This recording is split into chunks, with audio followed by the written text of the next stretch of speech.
రాజమౌళి గారి మైండ్లో ఏముండి ఉంటుంది అంటే మీ understanding of directors film makers temperament అంటే ఇంత పెద్ద సినిమా ఆయన తీసాక ఆయన ఇంకా పెద్ద సినిమా తీయాలి నెక్స్ట్. ఇక్కడ 2 పాయింట్స్ సార్. ఇప్పుడు Rajamouli even if you take his record Magadheera తర్వాత ఇంకా పెద్ద సినిమా దిగున్న మర్యాద రామన్న, దాని తర్వాత concept film. So I think on his sincerity and his ability to entertain, I don't think he depends solely upon so-called big films, you know. But now opinion lo, after Bahubali, I don't think he should do a small film, you know. దాని కారణం ఏంటంటే ఎవరు మా లైఫ్లో అయినా పోయేది time ఒకటే. The only thing which is give and the kind of sincerity and the time it takes. ఇప్పుడు బాహుబలికి వచ్చిన నేషనల్ ఇంటర్నేషనల్ రికగ్నిషన్ కానీ దాని కమర్షియల్ సక్సెస్ కానీ I personally believe he can make 1,000 crore film actually the way the market is now. ఎందుకంటే పీకే అనే సినిమా 600 crore collect చేసింది on a first run almost, you know. దాని final revenue I won't be surprise if it 750 ఫైనల్గా 750 crores. Yeah, Then that should be the biggest film. In a collection wise, but that you're talking about is mainstream Hindi film with Amir Khan and all that, you know. What మళ్ళీ main stream ఏమిటి, మనకి సినిమాయే కదా అంటే అరే కదా main stream అంటే అనేది main stream Hindi commercial. దాన్ని రిలీజ్ చేసిన థియేటర్స్ ఫస్ట్ డే వచ్చిన ఓపెనింగ్స్ అన్ని దాంట్లో. ఇప్పుడు బాహుబలి అనేది ఫైనల్గా ఒక చిన్న స్టేట్ ఆంధ్రప్రదేశ్ ఒక స్టేట్లో ప్రైమరీగా దానికోసం తీసి dubbed versions whatever they did.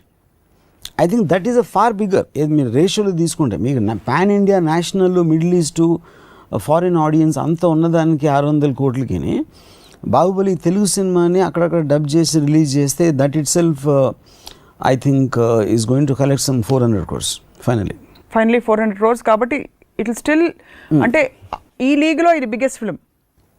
Yeah, no doubt about it. అంటే everything is yeah.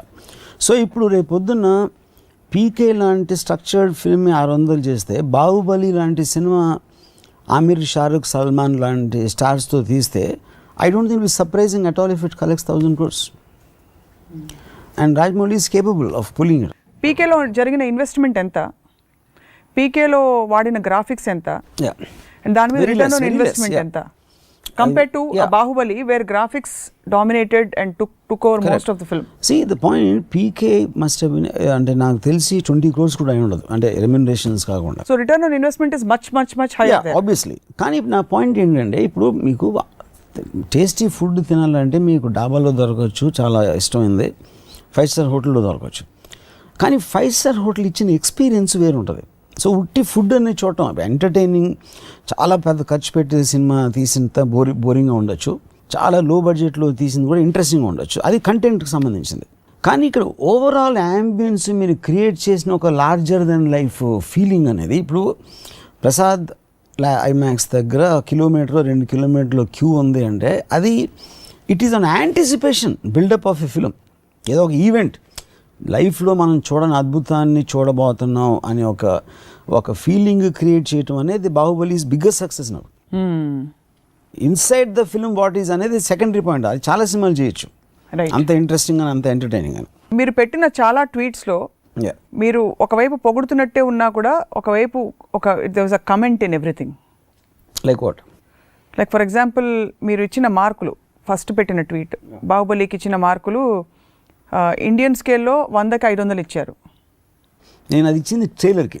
Trailer and అలాగే ఇంటర్నేషనల్ స్కేల్ మీద బాగా తగ్గించేశారు.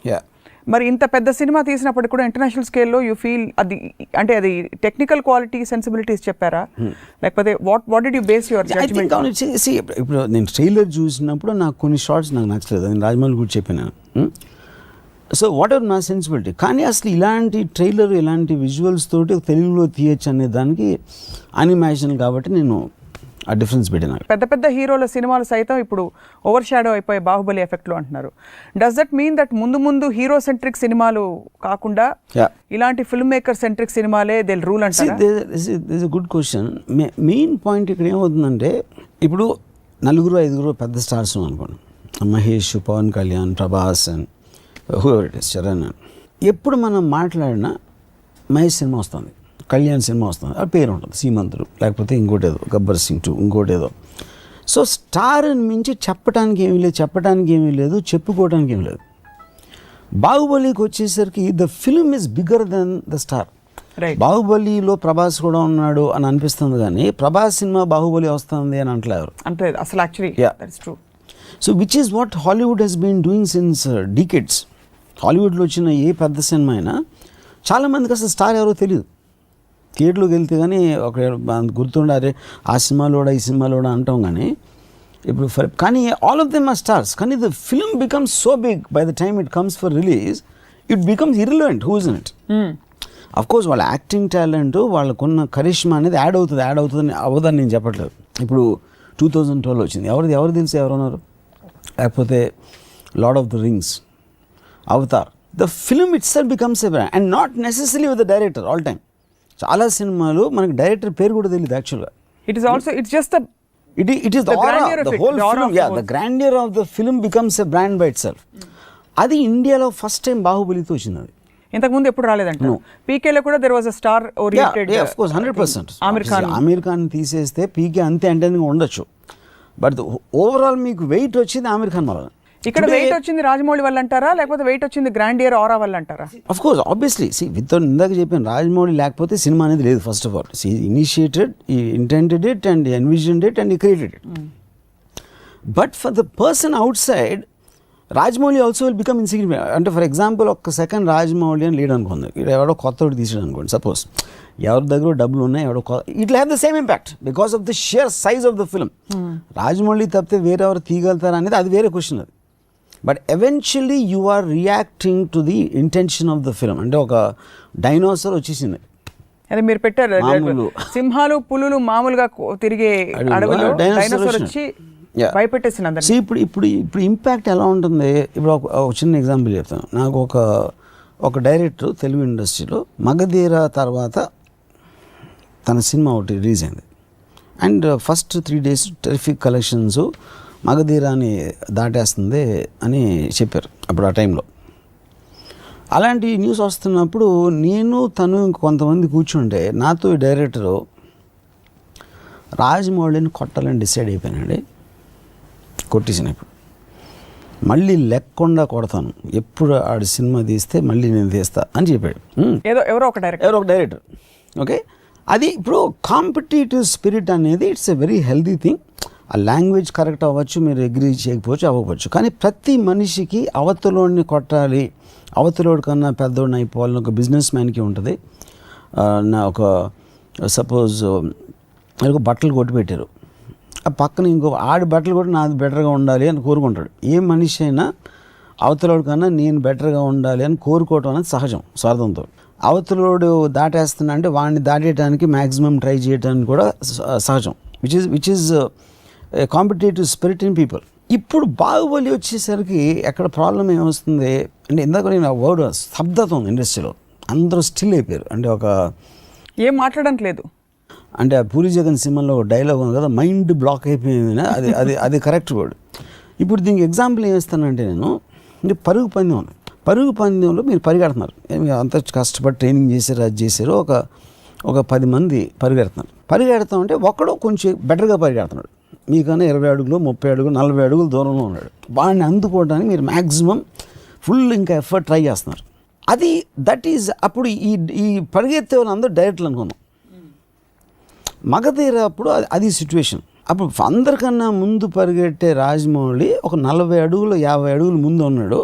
మిగతా డైరెక్టర్లు అందరూ ఇంకా ట్రైస్ ఇంకా పెట్టి ఇంకా లాస్ట్ ఎఫర్ట్ పెట్టేద్దాం అని చూస్తున్నారు.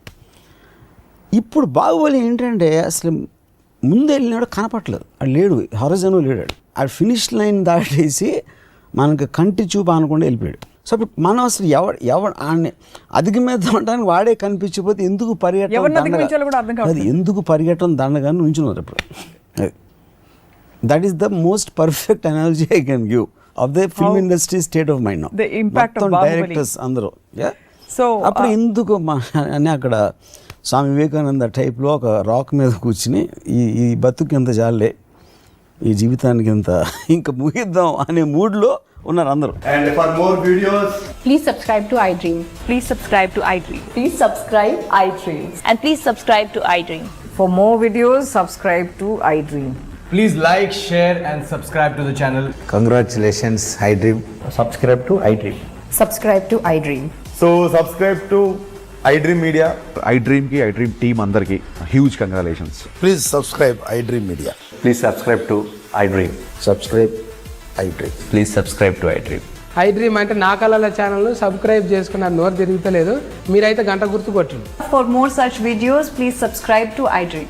Subscribe to iDream. Please subscribe to iDream. Please subscribe iDream Media. Please do subscribe to iDream. Please subscribe to iDream Media. For best entertainment and information, please subscribe iDream. And don't forget to subscribe to iDream.